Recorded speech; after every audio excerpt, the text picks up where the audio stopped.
Hello, I'm Toycat, and welcome back to a bit more of a light-hearted video. So if you really like your serious content on this channel, don't worry, that will resume as normal just after this one. But for today at least, I figured let's take something that's really annoying for me personally in Minecraft, and let's take it to its extreme, both for fun, but also so that if you want to have a fun challenge or do something fun with a friend, they might have a interesting idea to actually turn that into a reality. So yeah, today basically this all stems from the fact that whenever I look at people who are playing Minecraft, one of the biggest things that bugs me, whether it's in gameplay or just watching someone physically do it, is the fact that most people leave their HUD size set to the default size, which looks like this. And to me, this is absolutely massive. Maybe to all of you it is too. And I figured, you know what, this isn't even the worst thing you can do to your HUD and to the game in general. So let's show you how to really ruin your Minecraft to make it a lot more challenging and fun, etc. So hopefully you do all enjoy this video. If you do like it, like it, let me know because it helps out the channel. And let's know you do like these sorts of videos where we take something a bit weird and turn it into a full thing. Because again, this kind of idea stemmed because I was just like, some people play with the weirdest settings, and let's show you what some of those weird settings can be, because they're clearly set up so that someone can play with them, and someone therefore enjoys playing like this. Because bear in mind, this HUD size isn't even the largest you can get, because that's one of the weird things already. Like, who can stand a HUD that size unless you have a TV like 12 inches across?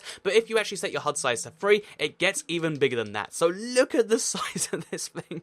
It is absolutely massive. Each of these blocks, by the way, because I've got a fairly large TV I play Minecraft on right now, each of those blocks is about the size of my fist, and look at all of them. So yeah, the funny thing about this to me is the fact that not only is it a giant HUD, and you know, these hearts are like the size of blocks from over there, it's not only the fact that but it's also the fact that the text hasn't changed in size. So even though a lot of HUD elements do change, the text remains exactly the same size. So, you know, you have to like really squint to retouch in comparison to the rest of this. And it's just kind of funny to me that, yeah, the text stays the same size in comparison to this absolutely massive hotbar. But again, like I said, the hotbar isn't the only thing that changes with the giant HUD. Also, the the crosshair is absolutely massive. Look at the size of this thing. And also, when you sprint or fly or do anything that causes your character, or I guess crouching works too, causes your character to pop up, look how giant he is. He's basically the size of another full toy cat, and he's just chilling up there in the top left. So yeah, a fun thing you can do with your HUD size is turn it up to 3, just in case you're thinking like, you know what, I don't like seeing much of the game. I prefer having this hotbar take up a solid like fifth of my screen. Then good news is HUD size 3, but this is just the start of how you can make the game look and feel a little bit weirder. Because bear in mind, what you can also do is you can disable your hand, because you can disable your whole HUD, but that's going to ruin what we did here. You can disable your hand so you don't get to see that, and you can also go into the game options, and you can turn view bobbing on or off. So most people get used to it one way and then hate the other way, but for me at least, I have view bobbing turned on because it looks natural. Here's what it looks like without view bobbing turned on. It looks like you're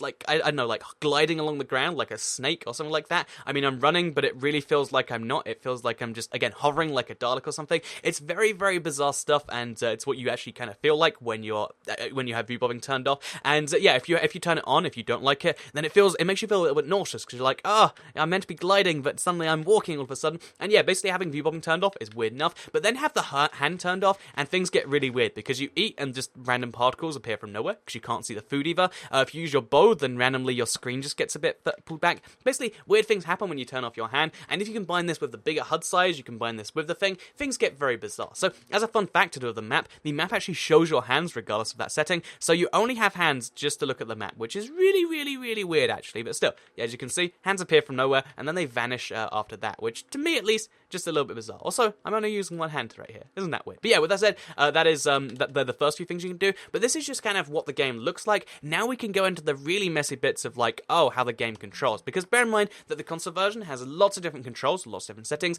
and Control Scheme 3 is one of the most confusing ones. I don't know anyone who uses, but if you turn Control Scheme 3 on, then you invert your look, or again, uninvert it if you play uninverted, turn on Safe Sprint and Southpaw. These are all kind of weird, niche case scenarios. Turn on all of those at the same time, then let's just say things get a little bit confusing really, really fast. I'm just trying to play the game. Things get very confusing very fast, and I really like this as a way to challenge yourself to like remap your brain. It's if you've ever seen the video of the backwards bicycle where you set left to go right and right to go left, it makes things really, really confusing and your brain just can't handle it. And it's kind of the same thing in Minecraft. Like, I've got to move my right stick forward to sprint, and the left stick is like inverted, but I can't look in the right direction even if I'd really try. And yeah, so it's a really fun way to kind of, I don't know how to move my hotbar, I guess.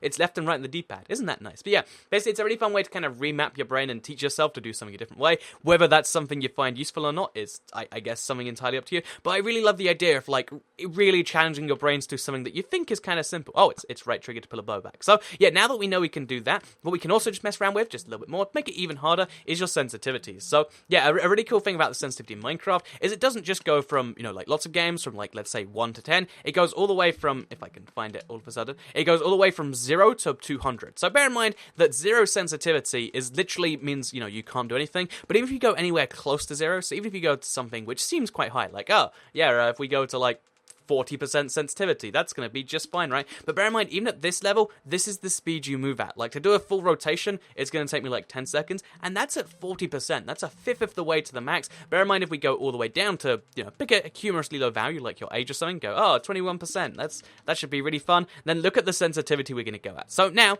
the reason I'm going through all of this, and I say this is fun, because you might be like, Toycat, ruining Minecraft is fun and all. You've just shown me how to mess up my settings for the next person who plays, but what is the actual benefit of this besides just feeling like a snake with no hands that can't even play the game properly? I guess this is exactly how a snake would play Minecraft, isn't it? But the really cool thing about this to me, okay, so as you can see, you might need to turn up a little bit more than even 21%, because again, it seems so high, but when you can't do a full rotation in like, you know, a solid 20 seconds, it just doesn't really work. So we'll go for 50% for now, which is the minimum I'd really ever recommend playing on. But yeah, basically, if we're going to set our sensitivity minimum, to show you the real reason this is fun, because this is a great way to challenge yourself in Battle or Tumble. If you're like, oh, this is too easy, make it more challenging for yourself. Play like a tank snake, because again, it feels like a tank turret, or just like, you know, doing this sort of thing. But also, use this as a fun opportunity to fight your friends. So I've got Mega vs Prime in here, and we're going to try and have a bow fight right now, if I can get my bow out.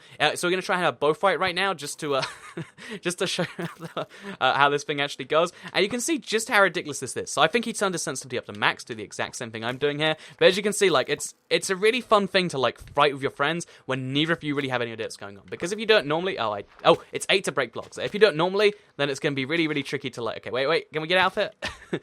If you don't normally, obviously it's going to be like insanely tricky to, you know, so it's going to be really, really easy to fight each other, and it's just about, you know, who gets the arrows. It doesn't seem quite so fun. When you're doing something like this, you're both just, like, falling into holes. Okay, I can get him. There we go. Oh, okay. You can see just how insanely fun this gets really, really fast. And I think it's a really cool idea to fight your friends using the ridiculous control setup. Again, he's got his stuff turned to, like, weirdest controls. He's swapped the triggers. He's turned his sensitivity up. I've got mine turned all the way down. And it's like, you know, the kind of, like, gang beast fight where no one has any idea what's going on, even though you know exactly what's happening. And I think it's a fun way to get back to that root of Minecraft where everything is confusing. Oh, I did it. I won the fight. And, yeah, maybe that's something that appeals to you. Maybe it's not. But either way, I hope you did or get something from this video, whether it was, like, how to really mess up your Minecraft. Maybe you learned a setting you didn't know about. Maybe it inspired you to go into a battle and try and win this way. If you do, I'd love to see, like, footage or, like, a screenshot or a video or something on Twitter. Because, again, I feel like I just couldn't do it. Because even with a person who was standing next to me and just as gimped as me, it took me a solid, like, a minute and a half to win that fight. And I don't think I could win it in a public game. But I'd love to see if any of you want to take that challenge up. Please let me know in the comments down below or on Twitter. For now, though, this has been Ruining Minecraft. I hope you did all enjoy it, because I know I didn't. And I'll see you all in the next video. So again, a bit more serious stuff. I just figured it'd be a lighthearted little distraction. Maybe you enjoyed it, maybe you didn't. Let me know with the ratings and stuff. And I'll see you all next time. Goodbye.